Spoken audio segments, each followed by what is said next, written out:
Elloria is a land shaped by many wars, the first of which is the Great War. Thousands of years ago, there was a great war between the first people and their masters, the Ancient Ones. This war sparked many innovations, both magical and technical, but the most significant at that time was the Warforged.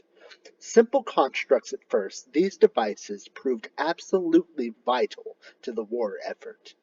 After an arcane breakthrough, the Warforged gained sentience and became free-thinking, living individuals.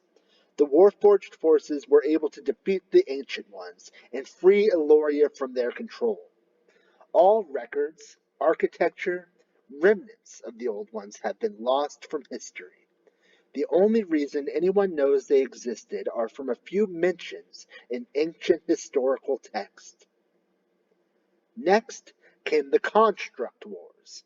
After defeating the Ancient Ones, the Warforged refused to remain a slave army to their creators. They demanded independence, and it would take a gruesome 500 years to get it. 700 years before our adventure begins was the time of the Crimson War, a 100-year war between the humans and the elves, so named because of the stain of blood it left across the lands. Many lives were lost, but since then humans and elves have become quite peaceful towards one another, although tensions can still be felt in certain communities throughout Elloria. The village of Mayfield was founded in the Red Vale during the Battle of Raven's Hill. During the Crimson Wars, two opposing factions found themselves trapped for months due to snow. After exhausting their efforts to live and fight, the humans and elves met on the hill, now soaked red with the blood of their comrades, to reach terms. Exhausted, broken, and trying to survive, both armies agreed to cease the fight and work together to beat the cold. They left their swords, shields, and armor on the hilltop as a visage to the battle. When the spring came and the Vale was free, the now new formed community agreed that far from the troubles of the world, they would stay and live in peace. The monument on Raven's Hill still stands today. Within the last 50 years came the War of Woeful Wands. A cabal of sorcerers attempted to take control of the kingdom of Allendale, hoping to awaken an ancient evil. These sorcerers plagued Allendale for 5 years until being defeated by King Eris and his forces. Once again, the world of Elloria finds itself on the verge of a new era in magic and innovation. The lightning rail is being constructed and will make travel for the common man simple and fast. Though Mayfield will probably be skipped over, the little town will still feel the effects of its expansion, and in that town are our characters. Firstly, Aranoa Mousetrap. She is a half-elf battlesmith artificer and guild artisan. She's played by my lovely wife, Wendy, a mechanic type character, also an artisan of sorts, very skilled indeed. Next up would be the sheriff, Flint Westhill, played by Brian, a good friend of ours. Flint is a dwarf, paladin slash rogue, very authoritarian.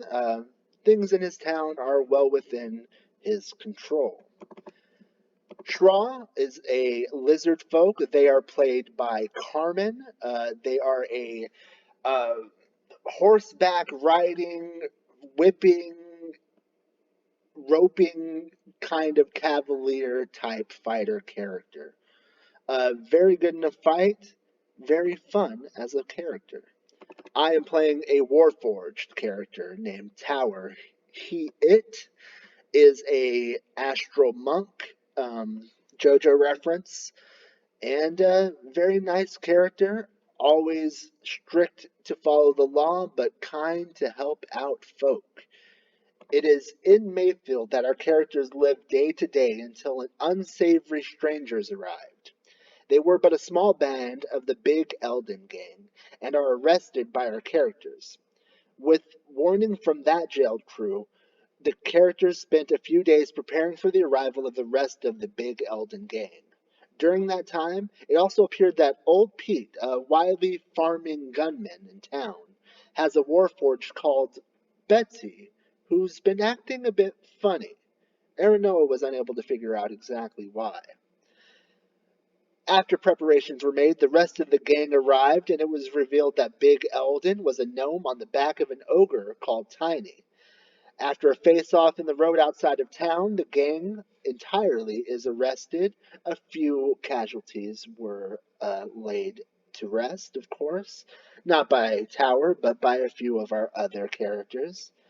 And of course, Big Pete was there to help with his gun. It was a triumph. But how will we go about collecting our bounties now? And why are more Warforged machines from other farms beginning to collect on Old Pete's land to stand in a circle? You'll have to watch episode 1 to know.